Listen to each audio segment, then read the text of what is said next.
Hello friends, only पेडागो channel को तुम मानक स्वागत। फ्रेंड्स, आम क्लास करने पूर्व काली हूँ डीएलईडी फर्स्ट ईयर और सेकेंड ईयर रिजल्ट बाहर काली बाहर इवनिंग टाइम रे तो से 91.66% मे भी पाखापाखि ये पिला पास होती अन्य माने फेल। प्राय तो किछि देखिला परे जना पड़ला किछि सब्जेक्ट एनालिसिस कला पर जना पड़ला प्राय तो इंग्लिश रे फेल होइछंती आ बहुत कम कम मार्क रे फेल होइछंती पाखापाखि। तो टिके इंग्लिश ऊपर फोकस करो। एटा खाली आम वर्ष नुहे, एटा पूर्वर मध्य होतला इंग्लिश रे प्राय तो पिला फेल हो। तापर भी एथर को बहुत टफ आस्तिला क्वेश्चन निहाती भाबरे, तो ता ऊपर बेसी टिके फोकस करो। काली होची रिजल्ट बाहरी छी तो से कथा पर डिस्कशन करिबा। आमे आजी पढ़िया पूर्वरु आमे जो शिक्षाविद मानक विषय पढ़िथिले तांको टिके माने मने पकाई दवा रिकैप करिबा। कहा विषय पढ़िथिले आमे गांधी जी को विषय पढ़िथिले, आउ का विषय पढ़िथिले रविंद्रनाथ ठाकुर विषय पढ़िथिले, आउ पढ़िथिले अरविंद विषय। ये तीन जन विषय आमे पढ़िथिले। से माने गले पाश्च्य पाश्च्य जो माने अछंती से माने होजंती माने आम कल्चर सहित रिलेटेड, किंतु एबे आमे पढ़िबा पाश्चात्य माने वेस्टर्नाइज कल्चर। जो वेस्टर्न कल्चर अछि से कल्चर जो एजुकेशनलिस्ट माने अछंती किबा फिलोसोफर माने अछंती से माने एजुकेशन को नै कि तांको मत कोन दैछंती से सब विषय रे आज हमें डिस्कशन करिबा। चलो आज रो क्लास टिको आरंभ करिबा। आज रो क्लास रो जे हमें पढ़िबा फ्रेडरिक फ्रोबेल। आज हमें पढ़िबा का विषय रे ना फ्रोबेल को शिक्षा नीति बा फ्रेडरिक फ्रोबेल को शिक्षा नीति ऊपर पढ़िबा जे फ्रेडरिक फ्रोबेल कोन कहिसंती शिक्षा को नै। फ्रेडरिक फ्रोबेल को एटी लिखा ही थाई पारे में शिशु शिक्षार जनक कह जाए शिशु शिक्षा। चलो तांको विषय आमे पढ़िबा। फ्रेडरिक फ्रोबेल 1782 रु 1852 जर्मनी रो अधिवासी। फ्रेडरिक फ्रोबेल कोथर जर्मन रो अधिवासी। से जड़े आदर्शवादी शिक्षाविद, विशेषकर शिक्षा को मनोविज्ञान भित्तिक करने से प्रमुख भूमिका ग्रहण करथिले। मात्र 9 मास बयस रे मां को हराई से बापा द्वितीय पत्नी द्वारा लांछना और दुर्व्यवहार पाइथिले। देखो मात्र 9 मास बयस रे 9 मास हेतिला से होची कोन ना तांको मां को हराइथिले, माने तांको मां मृत्युवरण करथिले 9 मास बयस जेतबेले तांको हेतिला। सेतबेले तांको बापा होजंती द्वितीय विवाह करथिले एवं द्वितीय विवाह जो करथिले से जो आउ जने तांको मां अछंती तांको द्वारा से लांछना और दुर्व्यवहार पाइथिले, माने ठीक भाबरे तांको जत्न निया जाई नथिला। स्नेह वंचित और संगहीन निरानंद बाल्यकाल तांको दृष्टिभंगी को अंतर्मुखी करथिला।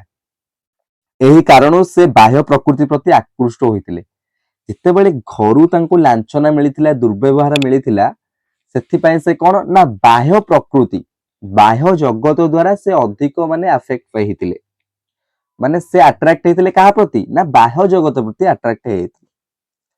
अवहेलित बाल्य जीवन तिक्त स्मृति और अनुभूति तांको शिशु शिक्षा प्रति संवेदनशील करिथिला।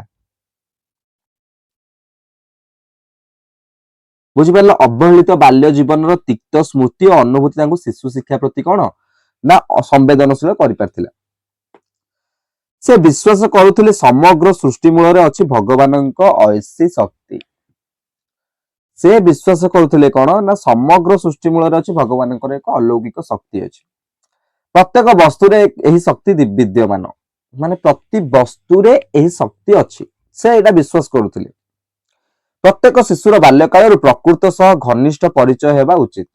प्रकृति सह कोन प्रकृति सह माने नेचर सहित तार रिलेशन रहिबा उचित, माने पूरा घनिष्ठ संपर्क माने भल, माने जेमिति आम लाइफ रे हम को बेस्ट फ्रेंड सेमिति नेचर सहित से बेस्ट फ्रेंड होवा निहाती दरकार।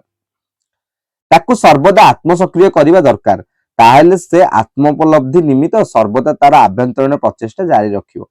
ଏହି ବିଶ୍ୱାସବୋଧ ଉପରେ ତାଙ୍କ ଶିଶୁ ମନୋବିଜ୍ଞାନ ଭିତ୍ତିକ ଶିକ୍ଷା ଶିଶୁ ଉଦ୍ୟାନ ଅନୁସୃତ। ପରୀକ୍ଷାରେ ଡାଇରେକ୍ଟ ପକଉଛି। କିଣ୍ଡର ଗାର୍ଡେନ କିଏ ଦେଇଥିଲେ? ଶିଶୁ ଉଦ୍ୟାନ ଶିକ୍ଷା କିଏ ଦେଇଥିଲେ? ସେ ହେଉଛନ୍ତି ଫ୍ରେଡରିକ୍ ଫ୍ରୋବେଲ। ମନେ ରଖ, ଶିଶୁ ଉଦ୍ୟାନ ଶିକ୍ଷା କିଏ ଦେଇଥିଲେ? ଫ୍ରେଡରିକ୍ ଫ୍ରୋବେଲ ଦେଇଥିଲେ। ମନେ ରହିଲା, ଏଟା ପରୀକ୍ଷାରେ ପକଉଛି ଡାଇରେକ୍ଟ।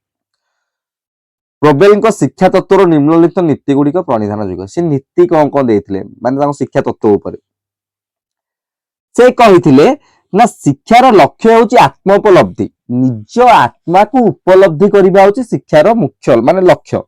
ନିଜ ଆତ୍ମାକୁ ଉପଲବ୍ଧି କରିବା, ନିଜେ ନିଜକୁ ଚିହ୍ନିବା, এইটা ହେଉଛି ଶିକ୍ଷାର ପ୍ରଥମ ଲକ୍ଷ୍ୟ। କାହା ଅନୁସାରେ? ନା ଫ୍ରେଡରିକ୍ ଫ୍ରୋବେଲଙ୍କ ମତରେ, ଆକର୍ଡିଂ ଟୁ ଫ୍ରେଡରିକ୍ ଫ୍ରୋବେଲ। ଅର୍ଥାତ୍ ଶିଶୁର ଚିନ୍ତା ଓ କର୍ମର ଐଶ୍ୱରିକ ଲୀଳାକୁ ଉପଲବ୍ଧ କରାଇ ତାର ବିକାଶ କରିବା ହିଁ ଶିକ୍ଷାର ଏକମାତ୍ର ଉଦ୍ଦେଶ୍ୟ। ତାର ଶିଶୁର ଚିନ୍ତା ଆଉ ଯୋଉ କର୍ମ, ଶିଶୁ ଯାହା ଚିନ୍ତା କରୁଛି, ସେ ଯାହା କାମ କରୁଛି, ସେଥିରେ କଣ ନା ଐଶ୍ୱରିକ ଲୀଳାକୁ, ମାନେ ଭଗବାନଙ୍କ ଯୋଉ ଲୀଳା ଅଛି ତାକୁ ଉପଲବ୍ଧ କରାଇ ତାର ବିକାଶ କରିବା ହିଁ ଶିକ୍ଷାର ଉଦ୍ଦେଶ୍ୟ। ସେ କହିଥିଲେ ଶିକ୍ଷାର ଉଦ୍ଦେଶ୍ୟ ହେଉଛି ବୈଚିତ୍ର୍ୟ ମଧ୍ୟରେ ଏକତ୍ର ଓ ଏକତ୍ର ମଧ୍ୟରେ ବୈଚିତ୍ର୍ୟ। ମାନେ କଣ? ବୈଚିତ୍ର୍ୟ ମଧ୍ୟରେ ଏକତ୍ର, ଏକତ୍ର ମଧ୍ୟରେ ବୈଚିତ୍ର୍ୟ। ମାନେ ଆମେ ଯେମିତି ଗୋଟେ ସିଙ୍ଗଲ ୱାର୍ଡରେ ଗୋଟେ କହିଦଉନି, ୟୁନିଟି ଇନ୍ ଡାଇଭରସିଟି, ମାନେ ବିଭିନ୍ନତା ମଧ୍ୟରେ ଏକତା ବା ଏକତା ମଧ୍ୟରେ ବିଭିନ୍ନତା। ସେ ଏଇ ଜିନିଷ ଉପରେ ଅଧିକ ଫୋକସ କରୁଥିଲେ। ଏବଂ ଶିଶୁ ମଧ୍ୟରେ ବିଶ୍ୱ ସହିତ ଏକାମ୍ର ବୋଧ ଜାଗ୍ରତ କରିବା। ଶିଶୁ ମଧ୍ୟରେ କଣ ନା ଏକାମ୍ର ବୋଧକୁ ଜାଗ୍ରତ କରିବା, ମାନେ ତାକୁ ଆକ୍ଟିଭ ରଖିବା।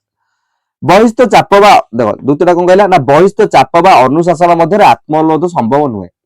ବାହାରର ଚାପ ଆଉ ଅନୁଶାସନ ଯୋଉ ଡିସିପ୍ଲିନ, ଏଇ ଜିନିଷଟି ଦ୍ୱାରା କଣ ନା ତାର ହଉଛି ଆତ୍ମୋପଲବ୍ଧି ହଉଛି କଣ ନା ସମ୍ଭବ ନୁହେଁ। ବରଂ ଶିଶୁର ଅନ୍ତର୍ନିହିତ ଶକ୍ତିର କ୍ରମ ବିକାଶ ମାଧ୍ୟମରେ ଏହା ସମ୍ଭବ ହୋଇଥାଏ। ତାର ଯୋଉ ଇନର କ୍ୟାପାବିଲିଟି ଅଛି, ଅନ୍ତର୍ନିହିତ ତାର ଯୋଉ ଇନର ପାୱାର ଅଛି, ଏଇ ଯୋଉ ଅନ୍ତର୍ନିହିତ ଶକ୍ତିର କଣ ନା କ୍ରମ ବିକାଶ, ଧୀରେ ଧୀରେ ଧୀରେ ତାକୁ ବୃଦ୍ଧି କରିବା ଦ୍ୱାରା ଏଇଟା ସମ୍ଭବ ହୋଇଥାଏ। ଆତ୍ମୋପଲବ୍ଧି ନିଜେ ଚିହ୍ନିଥାଏ ନିଜକୁ। କିନ୍ତୁ ଡିସିପ୍ଲିନ ଆଉ ଯୋଉ ବାହାରର ଯୋଉ ପ୍ରଭାବ, ଏଗୁଡିକ ଦ୍ୱାରା ଶିଶୁ କଣ ନା ଶିଶୁ ହଉଛି ଆକ୍ଟିଭ ରୁହେନି, ଆଉ ସେ ଆକ୍ଟିଭ ହେଇପାରେନି, ସେ ନିଷ୍କ୍ରିୟ ହେଇଯାଏ, ସେ ସକ୍ରିୟ ଆଉ ହେଇପାରେ ନାହିଁ। এইটা ଆମେ ଯୋଉ ଡିସିପ୍ଲିନ, এইଟା ଆମେ ପୂର୍ବରୁ ଜଣେ ଫିଲୋସୋଫରଙ୍କର ପଢିଛେ। ଡିସିପ୍ଲିନ ନାମକ ଯନ୍ତ୍ରଟିକୁ ଯେତିକି ବ୍ୟବହାର କଲେ ପିଲାଟି ନିୟନ୍ତ୍ରଣରେ ରହିବା କଥା, ତାଠୁ ଯଦି ଅଧିକା ବ୍ୟବହାର କରାଯିବ ତାହେଲେ ସେ ନିଷ୍କ୍ରିୟ ହେଇଯିବ। କୋଉ ଫିଲୋସୋଫର କହିଥିଲେ? କମେଣ୍ଟରେ କହିବ। ତାପରେ ସେ କଣ କହିଲେ ନା ବ୍ୟକ୍ତିକ ବିକାଶ ବା ଆତ୍ମ ଉନ୍ମେଷଣ ସ୍ୱାଭାବିକ ମାଧ୍ୟମ ହେଉଛି ସକ୍ରିୟତା। ମାନେ କଣ ନା ବ୍ୟକ୍ତିର ବିକାଶ, ବ୍ୟକ୍ତି ମାନେ ବ୍ୟକ୍ତିକ ବିକାଶ ମାନେ ନିଜ ପର୍ସନାଲିଟି ଡେଭଲପମେଣ୍ଟ, ଶିଶୁର ନିଜର ପର୍ସନାଲିଟି ଡେଭଲପମେଣ୍ଟ ଏବଂ ଆତ୍ମ ଉନ୍ମେଷଣ ବା ଅନ୍ୱେଷଣ ମାନେ ନିଜ ଆତ୍ମାକୁ ଚିହ୍ନିବା ବା ଖୋଜିବା, ନିଜ ପରିଚୟ ନିଜେ ଚିହ୍ନିବା, ନିଜକୁ ନିଜେ ଚିହ୍ନିବା, ଏସବୁ ଜିନିଷ ଆତ୍ମ ଉନ୍ମେଷଣ ସ୍ୱାଭାବିକ ମାଧ୍ୟମ ହେଉଛି ସକ୍ରିୟତା। ମାନେ ଯେତେ ଆକ୍ଟିଭ ରହିବ ପିଲା, ସେତେ ଏ ଜିନିଷ ଗୁଡିକ ସମ୍ଭବ ହେଇପାରିବ। ବୁଝିପାରୁଛ? ତାହେଲେ ଫ୍ରେଡରିକ୍ ଫ୍ରୋବେଲ ଶିଶୁ ଉପରେ ଅଧିକ ଫୋକସ କରିଥିଲେ ଏବଂ ଶିଶୁର ସକ୍ରିୟତା ଉପରେ ଏବଂ ଶିଶୁର ଆତ୍ମୋପଲବ୍ଧି ଉପରେ ଏବଂ ଶିଶୁର ଯୋଉ ବିକାଶ ତାର ନିଜ ଆତ୍ମ ଉପଲବ୍ଧି ଦ୍ୱାରା ହୋଇଥାଏ ଏବଂ ବୈଚିତ୍ର୍ୟ ମଧ୍ୟରେ ଏକତା, ଏକତା ମଧ୍ୟରେ ବୈଚିତ୍ର୍ୟତା। ବୁଝିଲ? এই ସକ୍ରିୟତା ସୃଷ୍ଟିର ନିୟମ, এই ସକ୍ରିୟତା ଯୋଉ ଆକ୍ଟିଭନେସଟା, ଏଇଟା ହେଉଛି ସୃଷ୍ଟିର ନିୟମ। ତେଣୁ ଏହା ମନୁଷ୍ୟ ଜୀବନ ତଥା ଶିକ୍ଷାର ନିୟମ। ଏଣୁ ଶିଶୁର ଆତ୍ମସକ୍ରିୟତା ବୃଦ୍ଧି କରିବା ଶିକ୍ଷାର ପ୍ରମୁଖ ନୀତି। ବୁଝିପାରିଲ? ଶିକ୍ଷାର ପ୍ରମୁଖ ନୀତି କଣ? ଆତ୍ମସକ୍ରିୟତା, ତା ଯୋଉ ସେଲ୍ଫ ଆକ୍ଟିଭନେସ, ଏଇ ଜିନିଷଟିକୁ ହଉଛି କଣ ନା ଶିଶୁ ଭିତରେ ହଉଛି ଉଦ୍ରେକ କରିବା ହଉଛି ଶିକ୍ଷାର ନୀତି। କ୍ରୀଡ଼ା ହଉଛି ଏହି ଆତ୍ମସକ୍ରିୟତାର ସ୍ୱାଭାବିକ ଅଭିବ୍ୟକ୍ତ ମାତ୍ର। ସେ ଗୋଟେ କ୍ରୀଡ଼ା ବୋଲି ଗୋଟେ ଏକ୍ସାମ୍ପଲ ଦେଲେ, ଖେଳ ଦ୍ୱାରା ଏଟା ହେଇଥାଏ। ତେଣୁ କ୍ରୀଡ଼ା ଶିକ୍ଷାର ଅପରିହାର୍ଯ୍ୟ ଅଙ୍ଗ ବୋଲି ପ୍ରୋବେଲଙ୍କ ସ୍ୱୀକାର କରିଛନ୍ତି। କ୍ରୀଡ଼ା ଶିକ୍ଷାର ଅପରିହାର୍ଯ୍ୟ ଅଙ୍ଗ ବୋଲି ପ୍ରୋବେଲ ସ୍ୱୀକାର କରିଛନ୍ତି।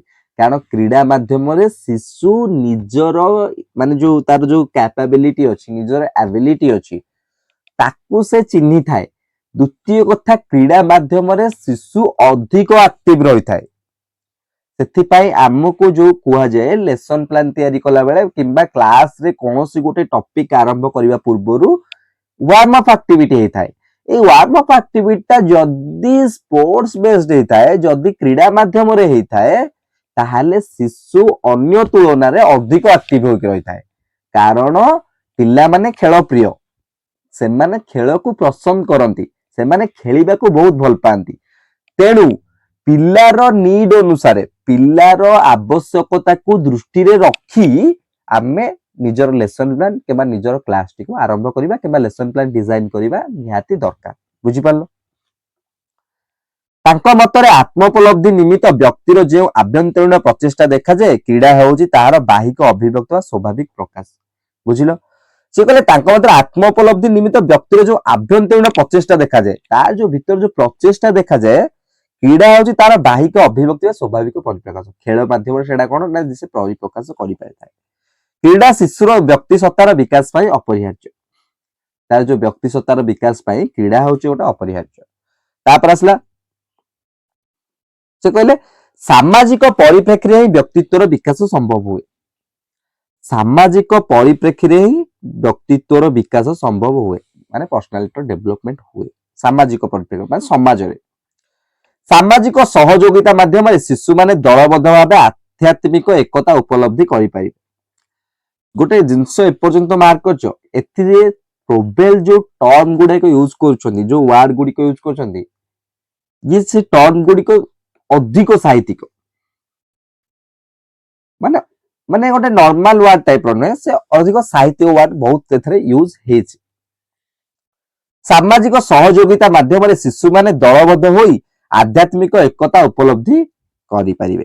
କଣ ନା ସାମାଜିକ ସହଯୋଗିତା ମାନେ ଯୋଉ ଏନଭାୟରମେଣ୍ଟାଲ ଯଦି କିଛି ଗୋଟେ ମାନେ ସହଯୋଗିତା ମାନେ ମିଶିକି କାର୍ଯ୍ୟ କରିବେ, ଦଳବଦ୍ଧ ଭାବରେ କାର୍ଯ୍ୟ କରିବେ, ତାହେଲେ ସେ କଣ ନା ନିଜ ଆଧ୍ୟାତ୍ମିକ ଏକତା ହଉଛି ଲାଭ କରିପାରିବ। ସମଗ୍ର ବିଶ୍ୱ ପ୍ରକୃତିର ବିଭିନ୍ନ ଜୀବ ବସ୍ତୁ ଓ କ୍ରିୟା ମଧ୍ୟରେ ଯେଉଁ ଐକ୍ୟ ପରସ୍ପର ନିର୍ଭରଶୀଳତା ରହିଛି, ତାହା ଉପଲବ୍ଧି କରିପାରିବା ହେଉଛି ମନୁଷ୍ୟ ଜୀବନର ଲକ୍ଷ୍ୟ। ବୁଝିପାରିଲ ମନୁଷ୍ୟ ଜୀବନର ଲକ୍ଷ୍ୟ କଣ? ସେ କହିଲେ ସମଗ୍ର ବିଶ୍ୱ ପ୍ରକୃତିର ବିଭିନ୍ନ ଜୀବ ଜନ୍ତୁ ବା ବସ୍ତୁ ଓ କ୍ରିୟା ମଧ୍ୟରେ ଯେଉଁ ଐକ୍ୟ ପରସ୍ପର ନିର୍ଭରଶୀଳତା ରହିଛି, ଜଣେ ଆଉ ଜଣଙ୍କ ଉପରେ ଡିପେଣ୍ଡେଣ୍ଟ ଅଛନ୍ତି। ଯେମିତି ଫୁଡ ସାଇକେଲ ଆମେ କହୁଛେ, ଫୁଡ ସାଇକେଲ କଣ ଜଣେ ଆଉ ଜଣଙ୍କ ଉପରେ ନିର୍ଭର ଅଛି ନା। ଆରେ ଜଣେ ମାନେ ଆଉ ଜଣଙ୍କ ଉପରେ ମାନେ କେମିତି ଆମେ ଗୋଟେ ନିର୍ଭରଶୀଳ, ଆମେ ଡିପେଣ୍ଡେଣ୍ଟ ରହୁଛୁ। ଆମେ କଣ ଇଣ୍ଡିପେଣ୍ଡେଣ୍ଟ? ଆମେ ନିଜ ଖାଦ୍ୟ ନିଜେ ହଉଛି ନିଜେ ତିଆରି କରିଦେଇ ପାରୁଛୁ, ତିଆରି କରିଦେଇଛୁ। ଆଇ ମିନ୍ ତାହା ନୁହେଁ ଯେ ଆମେ ହଁ ଗ୍ୟାସ ତାହା ନୁହେଁ, କିନ୍ତୁ ଆମକୁ ତ ଖାଦ୍ୟ କି ଗୋଟେ ଗଛରୁ ଆମକୁ ମିଳୁଛି କିମ୍ବା ପ୍ରାଣୀରୁ ମିଳୁଛି ଆମକୁ ଖାଦ୍ୟ, ବାସ୍ ଆମେ ତାଙ୍କ ଉପରେ ଡିପେଣ୍ଡେଣ୍ଟ ନା ନାହିଁ। ବାସ୍ ଏଠି ସେ ସେଇ କଥା କହିଲା। ସମାଜରେ ଯୋଉ ସବୁତକ ଜୀବ ଅଛନ୍ତି, ବସ୍ତୁ କ୍ରିୟା ପ୍ରତିକ୍ରିୟା ଯାହା ବି ହଉଛି, ସବୁ କଣ ନା ଡିପେଣ୍ଡେଣ୍ଟ ଆଧ୍ୟାତ୍ମିକ ମାନେ କଣ ଐକ୍ୟ ପରସ୍ପର ନିର୍ଭରଶୀଳତା ରହିଛି। ନିର୍ଭରଶୀଳତା ଅଛି ତାଙ୍କ ଭିତରେ, ମାନେ ଡିପେଣ୍ଡେଣ୍ଟ ଅଛନ୍ତି। ତାହା ଉପଲବ୍ଧି କରିପାରିବା ହଉଛି ମନୁଷ୍ୟ ଜୀବନର ଲକ୍ଷ୍ୟ। ସେଇଟା ହିଁ ଉପଲବ୍ଧି କରିପାରିବା, ସେଇଟା ହଉଛି ନିଜକୁ ନିଜେ ଚିହ୍ନିବାର ଗୋଟେ ଉପାୟ ପିଲା ଭିତରେ। ସେଥିପାଇଁ କଣ ନା ଏସବୁ ଜିନିଷ ପିଲା ବେଳୁ ସେଥିପାଇଁ ତାକୁ ଏସବୁ ଶିକ୍ଷା ଦିଆଯାଇଥାଏ। ତେଣୁ ଶିଶୁକୁ ଏପରି ଭାବେ ଗଢି ତୋଳିବାକୁ ହେବ ଯେପରି ସେ ଏହି ପରସ୍ପର ସଂଯୁକ୍ତ ଐକ୍ୟର କ୍ରିୟାତ୍ମକ ଶକ୍ତି ସହିତ ନିଜର ଐକ୍ୟ ମାନେ ଏକତାତ୍ମକ ଅନୁଭବ କରିପାରିବ। ବୁଝିପାରିଲ ତ? ତାପରେ ପ୍ରୋବେଲଙ୍କ ମତରେ ପ୍ରକୃତିର ସମସ୍ତ ଦ୍ରବ୍ୟ ଓ ଘଟଣା ସର୍ବବ୍ୟାପୀ ଐଶୀ ଶକ୍ତିର ପ୍ରତୀକ। ଶିଶୁ ମନ ସହଜରେ ଏକଥା ଜାଣିପାରେ। ବୁଝିଲ, ଶିଶୁ ମନ ଏଗୁଡିକ ସହଜରେ ଜାଣିପାରେ। ଫୁଲ କେବଳ କେତେକ ପାଖୁଡା କେଶର ରଙ୍ଗ ବା ଗନ୍ଧର ସମଷ୍ଟି ନୁହେଁ। ପ୍ରୋବେଲ କଣ କହିଲେ ନା ଫୁଲ କେବଳ କେତେକ ପାଖୁଡା କେଶର ରଙ୍ଗ ବା ଗନ୍ଧର ସମଷ୍ଟି ନୁହେଁ। ଶିଶୁ ପାଇଁ ଏହାର ଅନେକ ତାତ୍ପର୍ଯ୍ୟ ଅଛି। ଶିଶୁ ଏଥିରୁ ବହୁତ କିଛି ଶିଖି ପାରୁଛି। ଶିଶୁ ପାଇଁ ଏହାର ଅନେକ ତାତ୍ପର୍ଯ୍ୟ ଅଛି। ଶିଶୁର ଜଗତ କଳ୍ପନାର ଜଗତ, ପ୍ରତୀକର ଜଗତ। ନିହାତି ଭାବରେ ଶିଶୁର ଜଗତ ହଉଛି ଗୋଟେ ଇମାଜିନାରୀ ୱାର୍ଲଡ। ସେ ଇମାଜିନେସନ ସେଥିରେ ବହୁତ କରିଥାଏ ତା ଜଗତରେ। ଶିଶୁ ଦେଖିଛ ଛୋଟ ପିଲା ବେଳେ ତମେ ନିଜେ ବି କରିଥିବ, ଅନୁଭବ ଏବେ କରିପାରୁଥିବ। ଶିଶୁ ତମେ ଛୋଟ ଯେତେବେଳେ ଥିଲା, ଯେତେବେଳେ ଶକ୍ତିମାନ ସୁପରମ୍ୟାନ ଏ ସବୁ ବିଷୟରେ କଣ ନା ତମେ ଏଟା ବହୁତ ସାରା ଇମାଜିନ କରୁଥିଲ ଯେ ଏମିତି ଯଦି ହେଇଥାନ୍ତା କେମିତି ହେଇଥାନ୍ତା, ଏମିତି ହେଇପାରିଥିଲେ କେମିତି ହେଇଥାନ୍ତା, ଏମିତି ଯଦି ମୁଁ ଯେମିତି ଚାହୁଁଛି ସେମିତି ହେଲେ କେମିତି ହୁଅନ୍ତା। ଏସବୁ ଇମାଜିନେସନ କଣ? ସେଥିପାଇଁ ଶିଶୁର ଜଗତ ଗୋଟେ କଳ୍ପନା ବିଳାସୀ ଜଗତ ଏବଂ ପ୍ରତୀକର ଜଗତ। ବହୁତ ସାରା ସିମ୍ବଲ ଅଛି। ସେ କଳ୍ପନାରେ ଟେବୁଲ କୁ ରେଳଗାଡି ଭାବେ ଇଙ୍ଗିତ କରେ। ନିହାତି ଭାବରେ ଏଇଟା ସମସ୍ତେ ଜାଣିଛ, ରେଳଗାଡି ଇଙ୍ଗିତ କରେ ନାହିଁ। ଯେତେବେଳେ ପିଲା ମାନେ କଣ ତାଙ୍କ କାନ୍ଧକୁ ଧରି ରେଳଗାଡି କରନ୍ତି, ମାନେ କଣ ସେ କଳ୍ପନାରେ କଣ ନା ଟେବୁଲ ଟାକୁ ଭାବେ ଏଇଟା ରେଳଗାଡିର ଡବାଟା, ମାନେ ଇମାଜିନ କରିପାରେ ବହୁତ କିଛି ଇମାଜିନ। କଣ୍ଢେଇଟିକୁ ଭାବେ କଣ୍ଢେଇଟି କଥା କହୁଛି, ଏହା କହିବାକୁ ଚାହୁଁଛି, ବହୁତ ଇମାଜିନ କରିପାରେ। ଶିଶୁ ମନର ଏହି ଇଙ୍ଗିତ ପ୍ରିୟତାକୁ ବିଭିନ୍ନ ଖେଳଣା, ଗଳ୍ପ, ସଙ୍ଗୀତ ପ୍ରଭୃତି ମାଧ୍ୟମରେ କାର୍ଯ୍ୟରେ ବ୍ୟବହାର କରିବା ଶିକ୍ଷାର ଅନ୍ୟତମ ନୀତି। ଏସବୁକୁ କଣ ନା ଶିକ୍ଷାରେ ହଉଛି କଣ ନା ଇନଭଲ୍ଭ କରିବା, ଏ ଗୋଟେ ନୀତି, ଶିକ୍ଷାର ଅନ୍ୟତମ ନୀତି। ଆଇଲା ପ୍ରୋବେଲ ତାଙ୍କର କିଣ୍ଡର ଗାର୍ଡେନ ପଦ୍ଧତିର ଭିତ୍ତି ରୂପ ନିମ୍ନ ସତ୍ୟ ଗୁଡିକୁ ଗ୍ରହଣ କରିଥିଲେ। କିଣ୍ଡର ଗାର୍ଡେନ ପଦ୍ଧତିର କଣ ଭିତ୍ତି ଗୁଡିକ ଅଛି? କିଣ୍ଡର ଗାର୍ଡେନ ଶିଶୁ ଉଦ୍ୟାନ। ଶିଶୁ ସବୁ ସମୟରେ କ୍ରୀଡା ପ୍ରିୟ ଓ କ୍ରୀଡା ତାହାର ସ୍ୱାଭାବିକ ପ୍ରବୃତ୍ତି, ତେଣୁ କ୍ରୀଡା ମାଧ୍ୟମରେ ଶିକ୍ଷା ପ୍ରଦାନ କରିବା ଉଚିତ। ବୁଝିଲ, ଖେଳ ମାଧ୍ୟମରେ ଶିକ୍ଷା ପ୍ରଦାନ କରିବା ଉଚିତ। ତମେ ଖାଲି କ୍ଲାସକୁ ଯାଇ କହିବ ପିଲାମାନେ ଆଜି ଖେଳିବା, ଦେଖିବ ପିଲା ସମସ୍ତେ ଆଗ୍ରହ ହେଇଯିବେ, କାରଣ ସେମାନେ କ୍ରୀଡା ପ୍ରିୟ, ଖେଳିବାକୁ ସେମାନେ ପସନ୍ଦ କରନ୍ତି। ତମେ କିନ୍ତୁ ଚେଷ୍ଟା କରିବ ସେଇ ଖେଳ ମାଧ୍ୟମରେ ତାଙ୍କ ପାଠଟି କମ୍ପ୍ଲିଟ କରିବା ପାଇଁ। ବୁଝିପାରିଲ? ଶିଶୁ ସାଧାରଣତଃ ପ୍ରତ୍ୟେକ ବିଷୟ ପଦାର୍ଥ ପ୍ରତ୍ୟେକ ଅନୁଭୂତି ଲାଭ କରିବାକୁ ଇଚ୍ଛା କରେ, ତେଣୁ ଶିକ୍ଷା ଲାଭ ସମୟରେ ଏହି ପ୍ରତ୍ୟେକ ଅନୁଭୂତି ପାଇଁ ସୁବିଧା ରହିବା ଆବଶ୍ୟକ। ଶିଶୁ ସାଧାରଣତଃ କଳ୍ପନା ବିଳାସୀ, ଉପରେ ଯାହା ପଡିଲେ ତାକୁ ଜଷ୍ଟ ଟିକେ ଟିକେ ଡେସ୍କ୍ରାଇବ କରୁଛି। ଶିଶୁ ସାଧାରଣତଃ କଳ୍ପନା ବିଳାସୀ, ସେ ଗଳ୍ପ ଓ ସଙ୍ଗୀତ ପ୍ରବୃତ୍ତିକୁ ଭଲ ପାଏ, ତେଣୁ ଗଛ ଓ ସଙ୍ଗୀତ ମାଧ୍ୟମରେ ଶିକ୍ଷା ଦିଆଯିବା ଉଚିତ। ଶିଶୁର ଅନୁକରଣ ପ୍ରକୃତି ବିଶେଷ ପ୍ରଖର ଥାଏ, ତେଣୁ ଶିକ୍ଷଣ ପ୍ରକ୍ରିୟାରେ ଅନୁକରଣ ଯଥାଯଥ ବ୍ୟବହାର କରାଯିବା ଆବଶ୍ୟକ। ଶିଶୁ ଇମିଟେଟ ବହୁତ କରନ୍ତି, ଅନୁକରଣ ପ୍ରିୟ ସେମାନେ। ଶିଶୁ କୈନ୍ଦ୍ରିକ ବିକାଶ ପାଇଁ ସ୍ୱାଧୀନ ପରିବେଶ ଏକାନ୍ତ ଆବଶ୍ୟକ, ମାନେ ତାଙ୍କୁ ଫ୍ରିଡମ ଦରକାର, ସ୍ୱାଧୀନ ପରିବେଶ ଏକାନ୍ତ ଆବଶ୍ୟକ, ତେଣୁ ଶିଶୁକୁ ଯଥାସମ୍ଭବ ସ୍ୱାଧୀନତା ଦେବା ବାଞ୍ଛନୀୟ। ବିଜ୍ଞାନର କୌଣସି ନିଜସ୍ୱ ମୂଲ୍ୟ ନାହିଁ। ପ୍ରୋବେଲ ଏ ଜାଗାରେ କଣ କହିଲେ ନା ବିଜ୍ଞାନର କୌଣସି ନିଜସ୍ୱ ମୂଲ୍ୟ ନାହିଁ, ଏହା ବ୍ୟକ୍ତିର ସର୍ବାଙ୍ଗୀନ ବିକାଶ ତଥା ବ୍ୟକ୍ତି ଓ ସାମାଜିକ ଜୀବନ ମଧ୍ୟରେ ସାମଞ୍ଜସ୍ୟ ବିଧାନ କରିବାର ଏକ ଉପାୟ। ବୁଝିପାରୁଛ, ଏଇଟା ପକେଇ ଦେଇପାରି ଷ୍ଟେଟମେଣ୍ଟଟା କିଏ କହିଥିଲେ। ସମନ୍ୱୟ କ୍ରୀଡ଼ା ଓ ଗଠନାତ୍ମକ କାର୍ଯ୍ୟ ଦ୍ୱାରା ଶିଶୁର ସ୍ୱତଃସ୍ଫୂର୍ତ୍ତ ଉତ୍ସାହ ସାମାଜିକ ଗୁଣକୁ ବିକାଶ କରାଯିବା ଉଚିତ। ସମନ୍ୱୟ କ୍ରୀଡ଼ା ଇଣ୍ଟିଗ୍ରେଟେଡ, ଏଗୁଡାକ ସମନ୍ୱୟ କ୍ରୀଡ଼ା ଓ ଗଠନାତ୍ମକ କାର୍ଯ୍ୟ ଦ୍ୱାରା। ଶିଶୁ ସାଧାରଣତଃ ମାଆକୁ ବେଶୀ ଭଲ ପାଏ, ନିହାତି ଭାବରେ ସମସ୍ତେ ନିଜ ନିଜ ମାଆକୁ ବହୁତ ଭଲ ପାଆନ୍ତି, ମାଆଙ୍କୁ ବହୁତ ଭଲ ପାଆନ୍ତି, ମାଆକୁ ବେଶୀ ଭଲ ପାଏ, ତେଣୁ ଶିଶୁର ଶିକ୍ଷା ଲାଭ ମା ବା ଶିକ୍ଷୟିତ୍ରୀ ଉପରେ ନ୍ୟସ୍ତ ହେବା ଉଚିତ। ଶିଶୁ ଏ ଜାଗାରେ କଣ କହିଲେ, ମାନେ ତାର ଶିକ୍ଷୟିତ୍ରୀ ଉପରେ, ମାନେ ଛୋଟ ଛୋଟ ପିଲାମାନେ ଶିକ୍ଷୟିତ୍ରୀଙ୍କୁ ଅଧିକ ଭଲ ପାଆନ୍ତି, ତ ଶିକ୍ଷୟିତ୍ରୀଙ୍କ ଉପରେ ନ୍ୟସ୍ତ ହେବା ଉଚିତ। ତାପରେ ଶିକ୍ଷା ସମାଜ ଧର୍ମୀ ହେବା ଆବଶ୍ୟକ। ଶିକ୍ଷା କଣ ନା ସମାଜ ଧର୍ମୀ ହେବା ଆବଶ୍ୟକ। ତାପରେ କଣ, ତେଣୁ ବିଭିନ୍ନ ପ୍ରକାର ପାଠ୍ୟ ପରିପୂରକ କାର୍ଯ୍ୟକ୍ରମ ଦ୍ୱାରା ଶିଶୁର ସାମାଜିକ ଚେତନା ସାମୂହିକ ମନୋବୃତ୍ତି ବିକାଶ କରିବା। ସମାଜର ଚାଲିଚଳଣି ଏସବୁକୁ ନେଇକି ପାଠ ଦ୍ୱାରା ଇନଭଲ୍ଭ କରିକି ପଢେଇବ। ଚେତନା ଓ ସାମୂହିକ ମନୋବୃତ୍ତି ବିକାଶ କରିବା। ପ୍ରୋବେଲଙ୍କ ଶିଶୁ ଉଦ୍ୟାନ ଶିକ୍ଷା ବ୍ୟବସ୍ଥାର ମୁଖ୍ୟ ଆକର୍ଷଣ ହେଉଛି ବିଭିନ୍ନ ପ୍ରକାର ଶୈକ୍ଷିକ ଉପକରଣ ଶିକ୍ଷଣ କାର୍ଯ୍ୟ। ସେ କଣ କହିଲା, ପ୍ରୋବେଲଙ୍କ ଶିଶୁ ଉଦ୍ୟାନ ଶିକ୍ଷା ବ୍ୟବସ୍ଥାର ମୁଖ୍ୟ ଆକର୍ଷଣ ହେଉଛି ବିଭିନ୍ନ ପ୍ରକାର ଶୈକ୍ଷିକ ଉପକରଣ ଓ ଶିକ୍ଷଣ କାର୍ଯ୍ୟ। ଶୈକ୍ଷିକ ଯୋଉ ପ୍ରୋବେଲ ନାହିଁ, ସେ ଗୋଟେ କନସେପ୍ଟ କରିଥିଲେ ଗିଫ୍ଟ, ଉପହାର। ସେ 20 ପ୍ରକାରର ଉପହାର କରିଥିଲେ, ଯୋଉଗୁଡାକ ଆଜି ଯଦି ଆମେ ଲିଙ୍କ କରିବା ତାହେଲେ ହଉଛି ଆମର ସେଟା LTM, ଲର୍ଣ୍ଣିଂ ଟିଚିଂ ମ୍ୟାଟେରିଆଲ, ସେଇଟା ହିଁ ଗିଫ୍ଟ ସେ କହୁଥିଲେ। ଦେଖ ତା ବିଷୟରେ ଅଛି ପଢିବା। ନିର୍ଦ୍ଦିଷ୍ଟ ସଂଖ୍ୟକ ବିଶେଷ ପ୍ରକାରର ବସ୍ତୁ ଶିଶୁ ସମ୍ମୁଖରେ ଉପସ୍ଥାପନା କରାଯାଏ, ମାନେ ସବୁ ଗିଫ୍ଟ ଗୁଡିକ।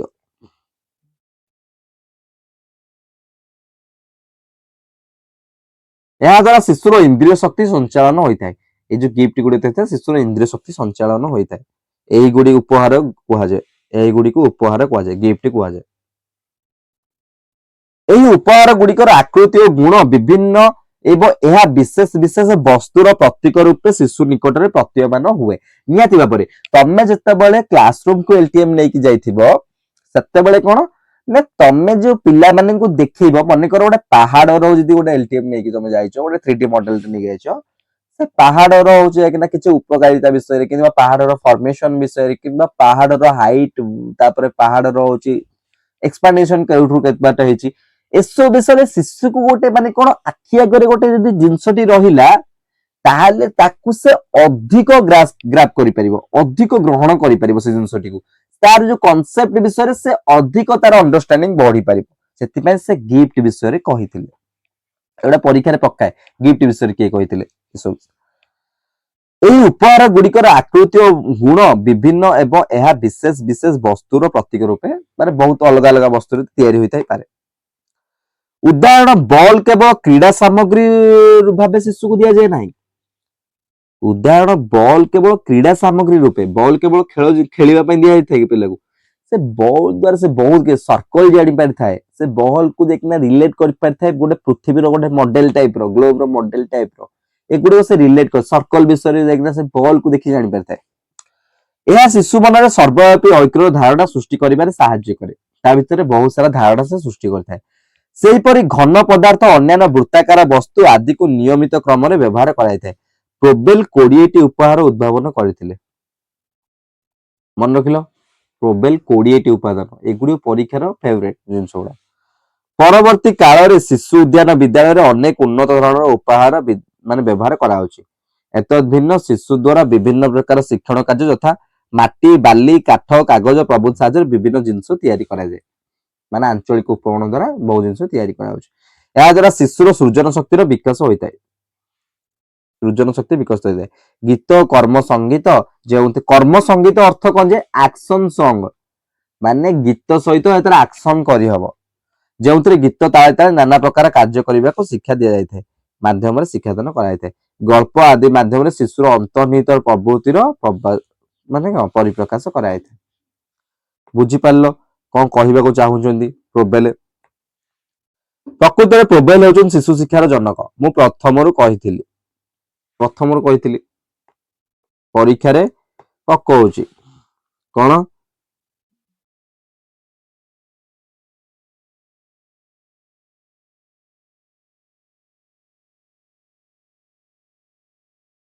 Father of child education. Father of child education शिशु शिक्षार जनक किए से होचंदी फ्रेडरिक प्रोबेल। बुझी पारलो एटा भी परीक्षा रे पडुछ, मन रखिथियो। शिशु शिक्षार जनक के फ्रेडरिक प्रोबेल को शिशु शिक्षार जनक कुहा जाय। से लिखिचंती जे मानव जीवन रो उत्कर्षता साधन एवं सामाजिक जीवन रो सुरक्षा करिबा खोले शिशु शिक्षा प्रति दृष्टि देबा हबो। से कहिथिले माने सिंपल वर्ड रे कहया बोले जदि फ्यूचर को तमे बेटर करिया को चाहुंजो ताहाले तुमको शिशुर शिक्षा ऊपर अधिक ध्यान देबा को पड़िबो। इनिशियल स्टेज रे पिलाटीर जत्न नेबा को पड़िबो। शिशु केंद्र शिक्षा आंदोलन को त्वरान्वित करिबारे प्रोबेल को महान अवदान सर्जन स्वीकृत। शिशु शिक्षा ऊपर से बहुत फोकस करथिले। तो बुझी पारलो आज रो क्लास थिला फ्रेडरिक प्रोबेल को विषय रे। आमे नेक्स्ट क्लास रे पढिबा मॉन्टेसोरी को शिक्षा नीति, मेरिया मॉन्टेसोरी को।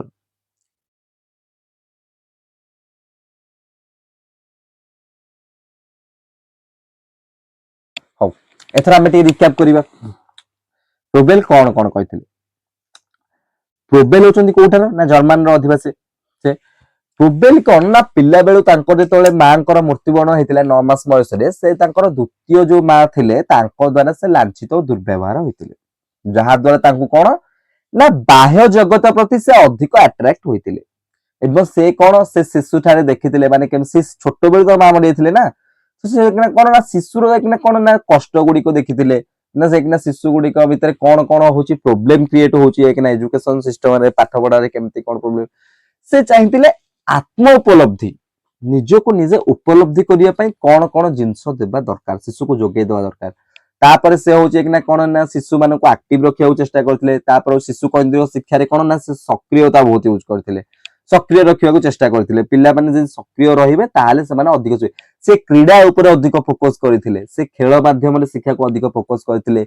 से गिफ्ट प्रस्तुत करथिले। गिफ्ट अर्थ कोन से आमे आज का दिन जति कहबे एलटीएम लर्निंग टीचिंग मटेरियल अच्छी कोन ना गिफ्ट प्रस्तुत करथिले। केतरा गिफ्ट ना 20 टी गिफ्ट प्रस्तुत करथिले, 20 प्रकार रो गिफ्ट प्रस्तुत करथिले। से काठ माटी कागज बाली एगुडी को नेकी ना कोन ना से जो गिफ्ट गुडी को प्रस्तुत करथिले, जहा द्वारा पिल्ला मानकर ओडे कंक्रीट आईडिया आसुतला, कंक्रीट तांकर अंडरस्टैंडिंग बढ़ुतला। पिलाटी छोट बेले कंक्रीट जेतो देखि कि ना से शिखिताय बहुत किस तार अंडरस्टैंडिंग हेताय।